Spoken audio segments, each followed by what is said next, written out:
Ide khotbah malam tahun baru. Bacaan pertama dari kitab Wahyu bab 21 ayat 1 sampai 7. Bacaan kedua surat pertama Rasul Paulus kepada umat di Tesalonika bab 5 ayat 1 sampai 7. Injil diambil dari Injil Markus bab 13 ayat 23 sampai 31. Bacaan pertama dari kitab Wahyu menandaskan perihal kehadiran Allah di dunia ini. Allah yang hadir ke dunia ini akan bersama tinggal dengan manusia. Kehadiran Allah yang nyata itu akan membawa penghiburan dan menciptakan hidup baru. Hidup yang lama akan segera dilenyapkan. Kehadiran Allah itu tidak berkesudahan, sebab sungguh nyata bahwa Dialah yang awal dan Dialah yang akhir, Alfa dan Omega. Kehadirannya sama dengan memenuhi janji Allah sendiri. Maka dengan itu Allah membuat segalanya baru. Dalam hal ini, manusia tidak boleh lagi dikalahkan oleh pihak dosa. Dengan terwujudnya janji itu, manusia harus menang, dan kemenangan itu akan ditandai dengan pertobatan yang terus-menerus.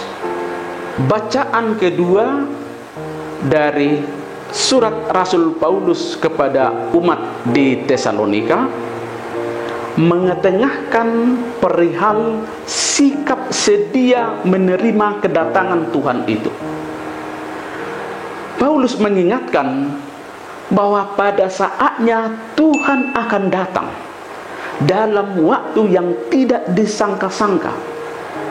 Dari pihak manusia perlu menunjukkan pikiran yang terang, hati yang jernih, dan jangan tinggal lagi di dalam kegelapan. Sementara Injil pada malam terakhir tahun 2020 ini menandaskan kedatangan anak manusia yang kedua kali. Anak manusia yang adalah Yesus sendiri akan tiba saatnya datang pada kedua kalinya. Kedatangan Kristus yang pertama ke dunia dalam wujud anak manusia yang dikandung melalui Maria dan lahir di kandang Bethlehem adalah mengemban rencana Allah Bapa dalam rangka penyelamatan umat manusia. Kedatangan Kristus yang pertama tidak untuk menghakimi. Dan Yesus berkata, sebab Allah mengutus anaknya ke dalam dunia bukan untuk menghakimi dunia, melainkan untuk menyelamatkan oleh Dia. Tujuan Yesus datang ke dunia pada kedua kalinya membalas setiap orang sesuai dengan perbuatannya, memisahkan orang-orang baik dan orang jahat, dan menghakimi semua orang. Ide yang bisa dikembangkan melalui ketiga bacaan ini berjaga-jaga menyongsong kedatangan Tuhan. Dalam melaksanakan peziarahan di dunia ini, kita diajak untuk lebih merefleksikan hidup, baik masa lalu maupun sekarang dan masa depan. Permenungan kita yang menyangkut seluruh waktu juga harus kita kaitkan dengan kehadiran dan kedatangan Tuhan. Tuhan itu ada dalam seluruh waktu. Tuhan itu Alfa dan Omega, awal dan akhir. Kita tidak bisa melepaskan peranan Tuhan dalam hidup. manusia harus mempererat hubungannya dengan Tuhan. Dengan eratnya hubungan kita dengan Tuhan, Tuhan akan memampukan manusia untuk mengelola kehidupan menjadi yang lebih bijaksana, rendah hati, tekun, peka, melihat tanda-tanda zaman, dan senantiasa berjaga-jaga sebagai persiapan merayakan kebahagiaan abadi bersamanya setelah kita menyelesaikan peziarahan di dunia ini. Orang Latin berkata, tempora mutantur et nos mutamur in illis.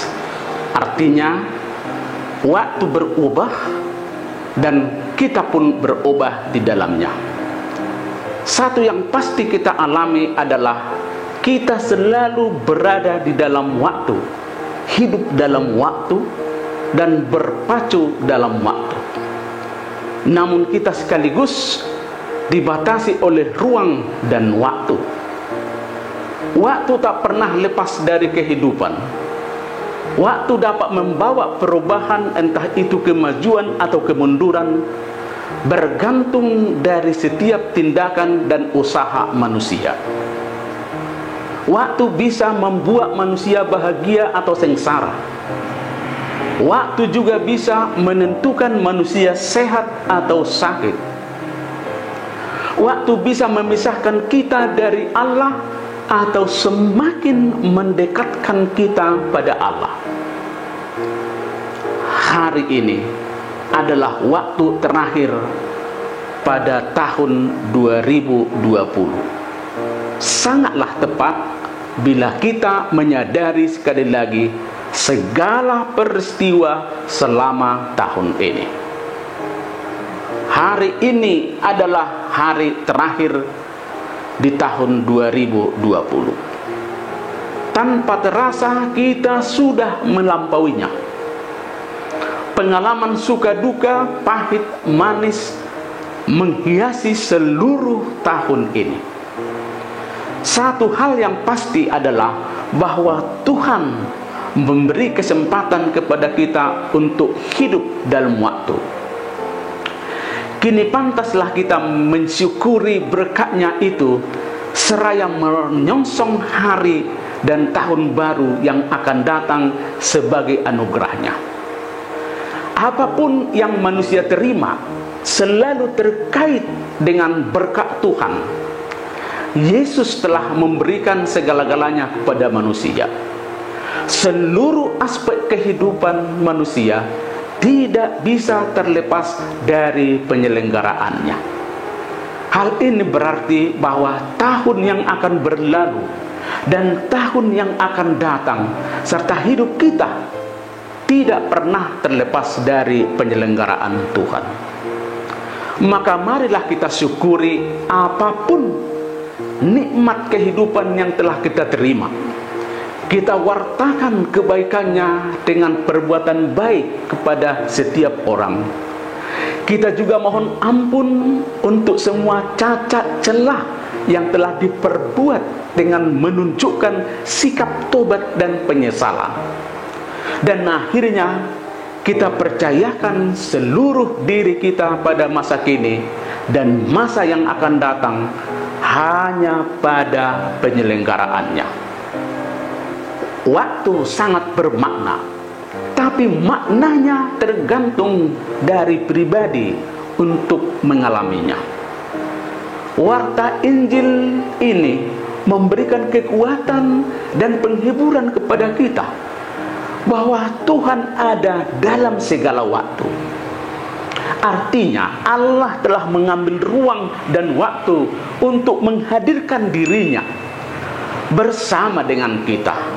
Perjalanan hidup kita mengarungi ruang dan waktu disertai oleh Tuhan sendiri. Tuhan telah menjamin bahwa penyertaannya bukan hanya tahun demi tahun, bukan hanya bulan demi bulan, minggu demi minggu, hari demi hari, jam demi jam, menit demi menit, tetapi detik demi detik. Penyertaan Tuhan itu bukan penyertaan pasif, tapi penyertaan dengan kepenuhan kasih karunia demi kasih karunia. Itulah keselamatan yang telah datang melalui Yesus Kristus Tuhan kita. Perayaan malam ini menyimpan pesan bahwa manusia itu amatlah berharga. Juga di tengah kerapuhan manusianya, Allah menyatakan belas kasih-Nya kepada manusia dalam seluruh waktu, masa lalu, kini, dan masa depan. Sekalipun kita tidak menuruti apa yang dikehendakinya, Allah selalu beserta kita. Sekalipun kita melalui ungkapan, perilaku, perbuatan, sikap, dan tindakan kita kadang-kadang bertolak belakang dengan kehendak Allah, tetapi Allah itu sabar dalam seluruh waktunya. Sekalipun kita seperti lupa bersyukur atau sama sekali tidak tahu bersyukur dalam seluruh perjalanan waktu kita, Allah tidak pernah melupakan kita. Hanya satu yang terpenting bagi setiap umat beriman, bahwa Allah adalah yang senantiasa memberikan belas kasihan-Nya kepada manusia. Selamat mengisi waktu bersama dengan Tuhan.